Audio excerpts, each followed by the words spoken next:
Hey, I'm Alex Ratcliffe from Board Game Co., and this video is the top 10 board games I probably should be getting rid of, but am not. That's not the title. The title would be obnoxiously long if it was that. So the title's gonna be something different. We'll figure out their exact title later, but that's the general idea of this video. This may not be a video for you. It depends on why you watch some of my videos. This is not a helpful video in that sense. This is not a top 10, games to play with gateway gamers. This is not a best kids games video. This is not a game that's going to be fulfilling a specific niche or category that you might be looking for, nor is it a review, nor is it even a games leave my collection video that at least gives you some information about which ones did and didn't make it from all the games I'm trying every single month. This is one that's primarily entertainment based, I guess. Watch me be angsty over 10 different games and talk about them. It may or may not be helpful, or maybe it will, I don't know. Or okay, I'll tell you how it might be helpful to me, not to you. It might be helpful to me if you see me at a convention, you're like, Alex, let's play one of those games. Let's do that. Let's talk about the games. Let's talk about the games. But I guess again, this may or may not be a helpful, or it may not be a helpful video. Hopefully it's an entertaining video. These are top 10 games that I should be getting rid of, but I'm not doing so. I'm actively not doing so. Now, whenever I do these videos, which is infrequent, I probably do this like once a year, this style of completely unhelpful to you video. I mean, one could argue that I do many videos that are completely unhelpful to you, but this particular nuanced version of that unhelpful video to you, whenever I do these videos, I find that some of them do leave. It's just the nature of doing the videos. In fact, one of them, I'm pretty sure I know from these 10, I can think of one that I really should get rid of. But this is a conversation about these 10 games that all fall into a specific category. They are games that I really like and refuse to get rid of because of that. They are games that I haven't played in a very long time, and more importantly, I don't know when that will change. That's a big caveat here, because some of these games I'm like, well, I actually think I might play it like in the next few weeks or months or whatever. These games, I genuinely do not know when they're going to get tabled. I mean, in theory they might, I don't know, but I don't know when they're going to get tabled. I haven't been played in a long time. I really like them and enjoy them as games, but I still refuse to get rid of them, and I'm going to talk about why. So again, if you see me at a convention and play one of these, then I can be like, boom, I played it and I can keep it again. I mean, I'm keeping it anyway, it is what it is. But let's have a conversation. Let's go through these games and just talk about why on each one, and we're going to start off with Navegador over here. Now, throughout this video, you may see me doing things like this. That wasn't that. No, that's bad. That's bad. Where I wipe my hand along a game that has a little bit too much dust on the surface because it has been way too... Oh my gosh, it's actually really bad. That's actually really bad. That's embarrassing. You may see me do this with some of these games because these games have not been played in a very, very long time, despite enjoying them. And Navegador, to be fair to this one, this game has never been played. And you're like, Alex, you just said these are games you've played. They are games I've played. This one over here, I've played this game only online. And I haven't played it online since COVID. During COVID, I sat there and, well, my friend sat there. We changed our game group to being an online-only game group for several months until the world not reopened, but started for several months. I don't know, like 3 to 6 months. We were just online only before we started opening again to a small group of people. And it's never really recovered. My game group has never fully recovered. If you're someone in my game group who's watching this video and you're like, why have we not had game night in like 4 months? I'm sorry. But really, like, my game group never fully recovered. It is, and when I say 4 months, I mean like once in a while I try, but it hasn't fully recovered. But in that time, when we played games online, one of the things I did is I went onto Yucata, one of many sites, Board Game Arena, Yucata, Tabletopia, I can't remember any of the names. Tabletopia,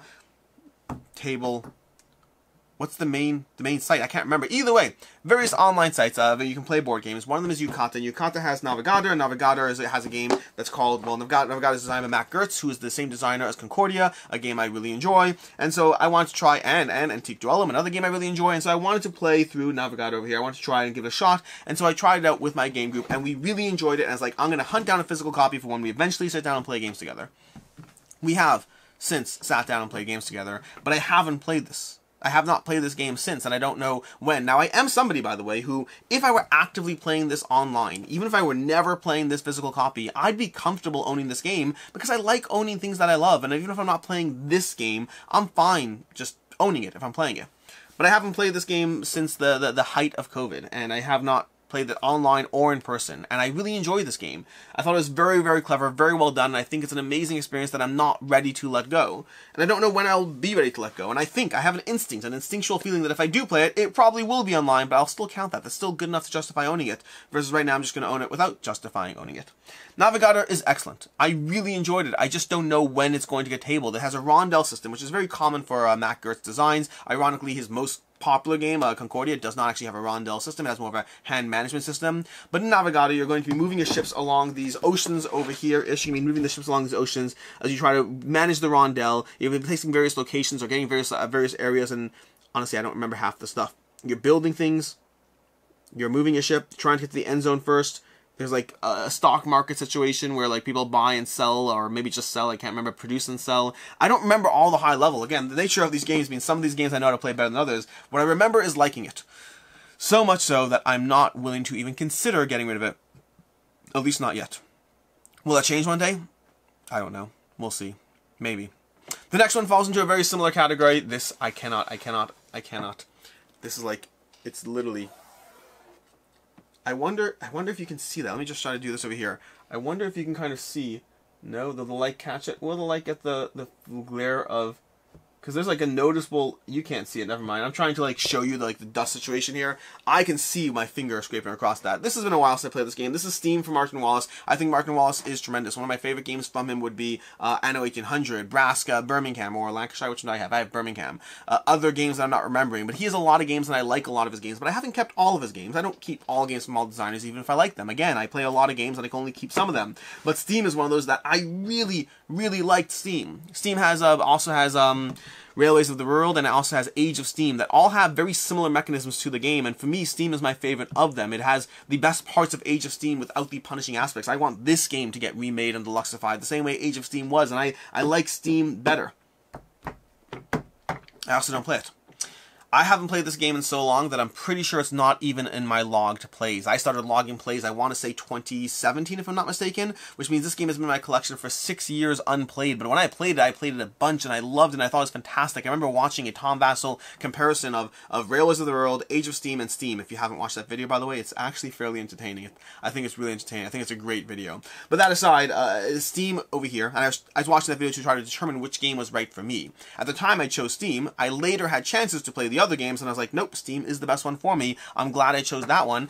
I think Tom recommended Steam as the best one, if I recall correctly, but either way, what I know is that Steam has been the best for me, and I think it's fantastic as far as route building in the game and trying to manage the movement of various passengers or resources. I don't even know what they're supposed to represent, but you're trying to build these networks and then find things moving wrong and use your railways in incredibly well done ways while managing the various abilities you select every single round. It's just a very good train stock-ish kind of game that I really enjoy. I don't know when I'm going to play it. This goes back to the problem where when I'm looking at these games, Navegador, I actually think, I think there's a chance I'll play it online. I think there is. Steam, I don't know exactly when. The problem I have with Steam is I'm going to have to relearn Steam, and what am I going to do first? Relearn Steam or pick out one of the 15 other Euro games on my shelf that I haven't played and I still want to try? I still haven't played Maracaibo. I still haven't played... I don't even know what else is there on my shelf. There's a lot of games on my shelf. I just can't see them right now. Rococo. I have not played Rococo. I have not played so many different games. Tiwanuku, Tiwatsunu, all the T-Series games. Not all of them. I've played some of them. There are so many good games out there, and I haven't played a lot of them, and they're all fantastic. And I wish I had more time. I always wish I had more time. We all wish we had more time. We don't have more time. So Steam's another Euro game that I just don't know when it's going to get tabled, but I remember liking it enough, and it's one of those games. This happens to me sometimes, by the way. Sometimes I will play a game that I haven't played in like 6 years, and I'll be like, actually, I don't know if I need to play it anymore. That does and can happen as we go through things, and so yeah, that's I don't really know. We'll see. We're gonna move Steve off the situation, and we're going to go ahead and have a conversation around Claim. This is a giant storage box for Claim over here. I'm not going to tilt it on the side because I cannot afford to. The cards would tumble all over the place in this box. But Claim is a game from Daily Magic Games that has you effectively... Is it from Daily Magic or is it from Mantic Goblin Games? White Goblin Games. I'm confused. Who publishes Claim? I thought Daily Magic Games did Claim. But the box says White Goblin Games, and you can't... The box doesn't lie to you, unless the bottom of the box doesn't say... The bottom of the box says... SD Games, White Goblin Games, Vagabond, Scott Alms. Doesn't say a thing about Daily Magic Games. I take it back. This game is almost certainly not from Daily Magic Games, apparently. But Claim is I thought it was from Daily Magic Games. I'm bothered by this. Claim is a trick-taking game. A trick-taking game that comes in a box this size. And you're like, Alex, it comes in a box this size. You literally just showed it to us. No, that's the big storage box for all the versions of Claim that fit into this giant box that you don't need this box for. Honestly, if I get rid of this box, I might keep the game. I should get rid of the box. So here's the problem with Claim. The problem with Claim is that I thought Claim was fantastic. I played the trick-taking game, and I really enjoyed it. I was getting into trick-taking games back at the time. This is after I went on the whole... For years, I did not like trick-taking games, and the Crew was the only exception to me, but like it was the only exception. Then I played Ghost of Christmas from Board Game Tables from Allplay, and I really like that one, and that led me down a slow pathway of trying out trick games again, and not all of them have worked for me, some have, some haven't, and that's part and parcel of the process of discovery within this hobby. But Claim is one that I really enjoyed. It has an interesting two-player dynamic as you go through it, a two-part system as you first kind of gather cards, then try to use those cards. It worked really well. I thought it was very clever, and so I was like, I want to have it all. If you've watched this channel, you know I have that problem. I'm sorry, I don't encourage it. It's a bad thing, but I do have that problem. And then I got it all. And I've played it like once since then. And I think part of that reason is I think the big box is intimidating. Every time I pull it out, I'm like, which factions do I want to learn? What do I want to do? Do I want to do it? You know what? Never mind. I'm going to play something else instead. That kind of happens to me every single time. I think this is one of those times where having more has actually made it hurt more. Well, not hurt more. I play it less. There's no pain here. Not a lot of pain here. So I like Claim. I don't want to get rid of the big box. Every time I've done a Games Leaving My Collection video, I've eyed this box like, it should leave, but I like the game.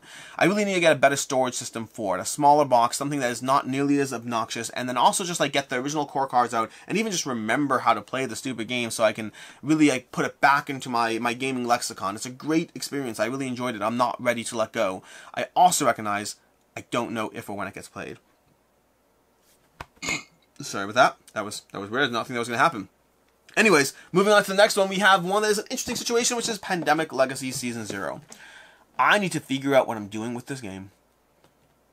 I started this game once upon a time. I started this game with Rena and 2 other friends, and it's one that it didn't actually get played. Well, we played like the first 4 episodes or whatever it is, and then we stopped after that, which is a crying shame. Like a genuine, literal crying shame. I liked the game. I need to kind of pick up where it left off and figure out what we were doing and dive back into it. At this point, I think if I finish it, it's just going to be, you know, Rena and myself going through this one. This is one that it's Pandemic Legacy Season 0. I played Season 1 twice. I played Season 2 twice. I've enjoyed this series quite a bit. I really like Pandemic Legacy. And I don't know if the issue was Season 0 or picking it up with 2 friends who weren't as invested in it, who weren't as committed to the experience. And no harm, no foul. There's no resentment. Nobody should spend time doing something that is not fun for them. Like, I genuinely believe that. Do the things that are fun. There's so much fun in this hobby. Playing a game you don't like is a surefire way to burn yourself out. The problem is, I have this game on my shelf now, partially played through. Will I actually take the time to go through it? I don't really know. Hopefully. I want to. But when? Do I get it again and start over? Do I just kind of try to figure out where we left off like a year and a half or 2 years ago? I think I should try to pick up where we left off. Maybe. Part of the reason I do these videos is, aside from subjecting you to a video that is not really helpful as far as your gaming choices. I mean, unless you want to know about these games and the fact that they exist, then this video is arguably helpful. But part of why I do these is, first of all, I like talking about board games to any different degree. I view this whole thing as me talking about things with my friends to a large degree and that includes being able to give you, hey, here's a bunch of good recommendations, but also here's just my gaming angst that I that I think about. And in this case, not playing Pandemic Legacy is a gaming angst that I think about, and it's unfortunate. I want to play this game, and hopefully I will play it. By just talking about it, it'll inspire me to play it. Maybe that with Claim 2, maybe Pandemic Legacy. Navegador, I'll try to reach out to my friends and play it online. I want to play these games, but the next one, number 5 over here, is going to be Monumental, and I don't know what to do with this one. This is another one over here. There's going to be a few big box games. So the nature of big box games is they are a bit more prime and ripe for not being played. And Monumental is a game that I got it, and I both really enjoyed it. I thought the table space was a bit obnoxious, and I thought it ran a little long for what it was. But then I played it more, and I actually almost got rid of it, and then Jeremy Howard said, don't get rid of it, and so I did not get rid of it, because Jeremy Howard is a prince amongst men, and you should always listen to Jeremy Howard. By the way, since then, Jeremy Howard has gotten rid of it, and I still have it, so I'm not entirely sure what that tells you. But over here, Monumental, I decided to keep it, and I dove back into it, because Jeremy Howard is a prince amongst men, and so I listened to him, and I continued playing it, and I saw that I enjoyed it more. In fact, I enjoyed it most as a 2-player experience, which I didn't think I would. It's a little more area control, and those usually thrive at a little higher player counts, but at 2 players, I thought the game was not as long, and it was just as good, and so I was like, maybe this is just a 2-player game. It also has a solo mode, which I haven't played, and I should play the solo mode. I want to, and so Monumental is back on the table, boys. That's a reference to, like, you know, what do you call it? I don't even know. What's the line? Meat's back on the menu. Is that what it is? Is meat's back on the menu? There's a quote from some movie somewhere. It's in my head. I don't know why. But either way, Monumental is a game that I am unwilling to let go of as of right now. It also does help that since that time, I've also backed the expansion that is not yet showing up, so we'll see what happens there. But the miniatures are fantastic. The production is fantastic. The gameplay is rewarding. It's got deck building, which is a mechanic I enjoy. It takes up a lot of table space, which is a mechanic I don't enjoy. It runs long at 3 players. It runs long at 4 players. Mechanics I don't enjoy. But it plays great and doesn't run long at 2 players. So we're back to being in a zone that I can work with it. I want to play Monumental. I'm not ready to let it go. But it has been, well, whenever the last crowdfunding campaign was, add like 2 or 3 months, because I played it again after that at some point. So whenever the last crowdfunding campaign was, around 2 or 3 months later, I played it, and I haven't touched it since. I'll show up again someday. Now the 6th one over here, number 6, and it's worth mentioning this list is in no particular order, other than the order I put them on my table. But number 6 is a game I almost didn't want to put on this list out of shame. Out of shame. You see, this is Mage Knight, and Mage Knight is the first and hopefully last time that I've lied to you. And if you're like, lied to you, some of you might know what I'm talking about, some of you might not, but I didn't want to put this on the list out of shame, out of genuine shame. You see, Mage Knight is a game that once upon a time, I put it into a video.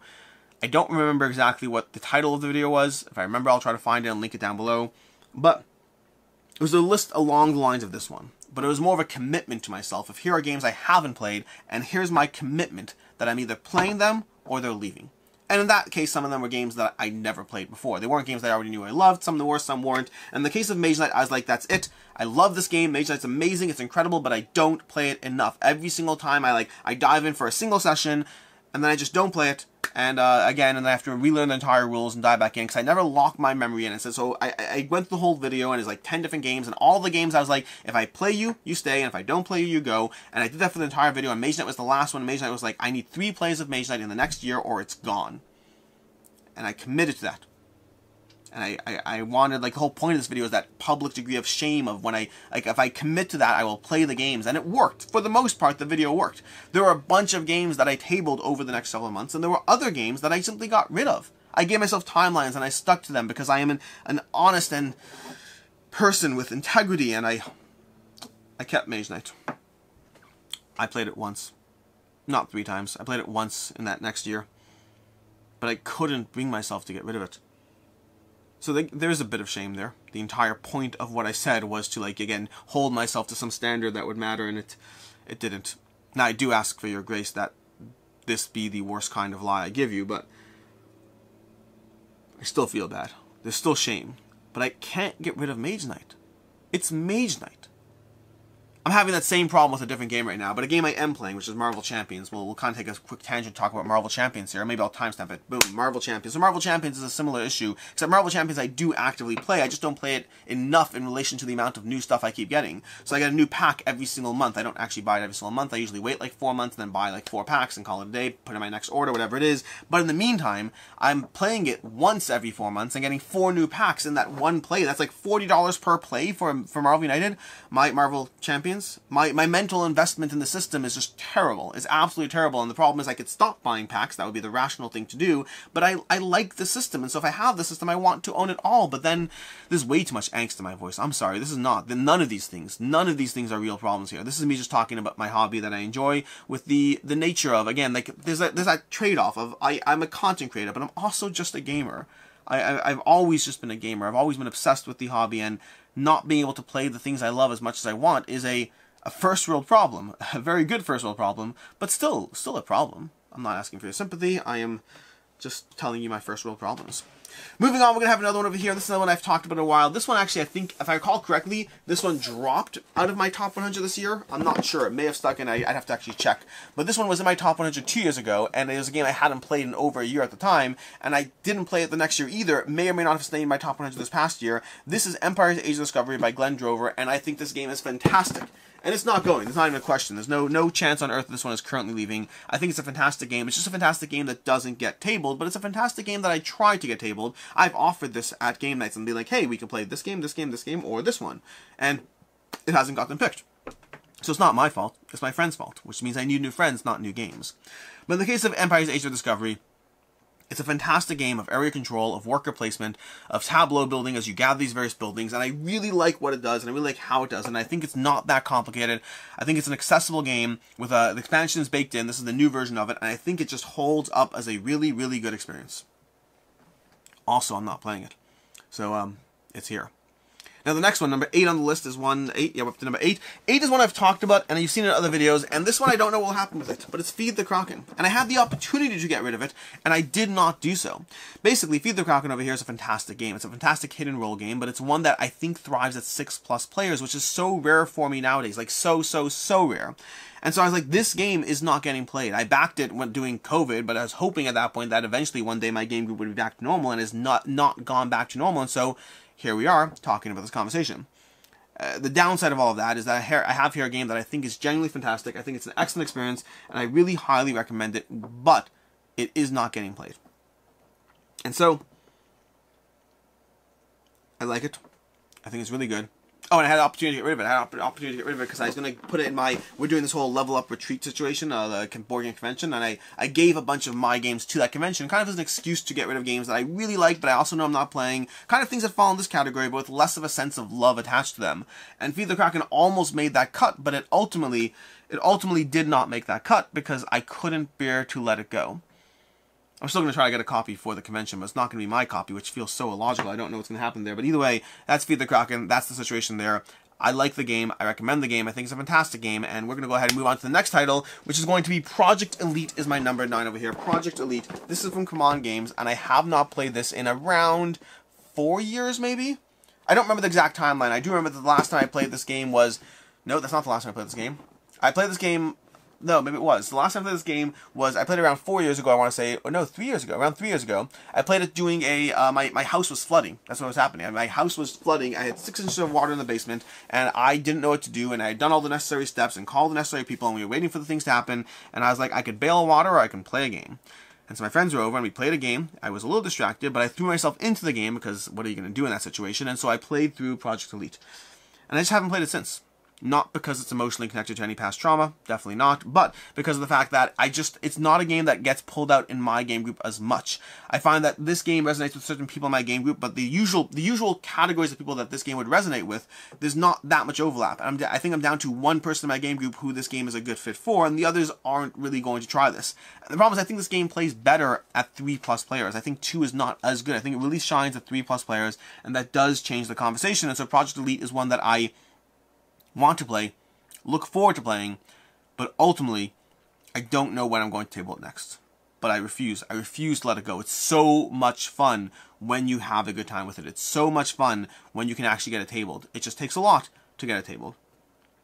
My number 10, and if I had to put my list in some form of order here, I think my number 10 is arguably my favorite game here, but it really, really should go. And arguably, maybe Project Elite. Yeah, probably between Project Elite and this one is my number 10 over here. My number 10 is another Command title, and that's going to be Rise of Moloch, The World of SMOG, which absolutely should leave. And the reason it should leave is twofold. One is I don't know if I'll ever play this again. Ever. I don't know if I will. And I mean, I can make the arguments as to why I should, but no, I can't. That's the problem. I can't make the arguments as to why I should. I love it. I love the game. And if I had more time, maybe, but I don't have more time. And there's a very specific reason why I don't think it'll ever get played, but there's also a specific reason why I don't think it'll ever leave. Ever is a strong word, but I don't think it will leave right now. I love The World of SMOG Rise of Moloch, and I think it's a fantastic experience, but it's a fantastic experience that plays in a minimum of 6 plays. A minimum of 6 plays that are each, 60 to 90 minutes long, and it's a 1 versus many experience, but you could play a 2-player, so it's kind of manageable. Find one person, commit to 6 plays over X number of period of days or time, whatever. It's not the hardest. And I think it has so much theme, and it's a skirmish game. It's a skirmish game that really works, and it just has theme dripping into it. It has characters and abilities and powers and a degree of progression, but the progression is not too overbalanced. I just love it, and there's a degree of story as well, and the story is just enough that it's kind of invests you, but not so much that it's off-putting. I just think it's fantastic and well done. The rulebook, not the best. Everything else about the game is just really, really, really, really good. But then they came out, and so it's a game I played infrequently. I played it, but I played it very infrequently. Maybe once every year and a half I table it, and I get my 6 plays in, and I put it back on the shelf. But then since then, Command has come out with Masters of the Universe. Clash for Eternia. Which is 96% the same system. And some aspects are better, and it doesn't require 6 plays. It's single shot. By very nature of what it does, is single shot. And so now I have a choice. Do I play through the game that is kind of Master of the Universe, but I like the theme. I still want this because the theme holds on to me. The theme does. Like, if I was recommending to you a game, I would never recommend The Rise of SMOG. I would never do it. I recommend Master of the Universe, take it all the way, 100% Master of the Universe. Do not get this game. Why would you do that? They're basically the same game, but the other one does the same thing in a single session. It just works. But I'm already invested. I'm already invested in the characters and the Gentleman's Club and all these things and the world it built, and I've already played it so much and I've enjoyed it so much, I have a hard time letting it go. I have a very, very hard time letting it go. That's what we have here. These are the 10 games. We have 10 different games: Rise of Moloch, Feed the Kraken, Mage Knight, Steam, Pandemic Legacy, Navegador, Project Elite, Empire's Discovery, Monumental, and Claim. All of which are fantastic experiences that I don't know when I'll be tabling next for any of them. I'm going to try. The nature of doing this video means I'm going to try, but I don't know when I'm going to table it next for any of them. In any case, until next time, I'm Alex Ratcliffe from Board Game Co. Hope you found this somewhat entertaining or useful, and as always, I hope you have a good one.